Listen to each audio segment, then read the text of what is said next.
Juster volop simmerwarmte, joert wat een orendag, maar meer bewolking. Ja, en ik een wat legere temperatuur. Maar deze weekend jou het best wel aardig waar, want we komen nog weer een paar simmerdagen in.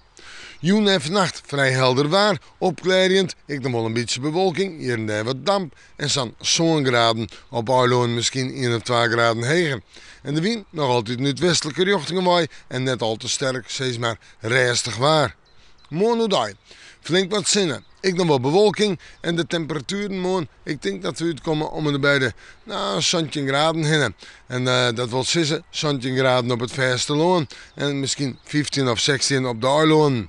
De zinnen is er dus flink bij en de wind uit westelijke richting west-noordwest en die is zwak of matig. En dan zetten we terug naar de orendagen. Ik zei al, het wordt op een nice simmer. Op wijze zijn jontje of 20 graden, flink wat zinnen, een warme dag op een soort plakken. En hoe warm waar sprutsen, op toonsje wordt het zijn 21 of 22 graden, maar flink wat zinnen. En dan komt die Koninginnedag. Dan hebben we toch wel wat een koeler waartype. De buien liggen dichtbij, maar ik denk dat wij het droeg houden. En de temperatuur, nog altijd noffelijk, zou om en bij de 17 graden heen. En of dat ik nog verhoor het, nou ja, we moeten morgen maar weer even in het waarsje.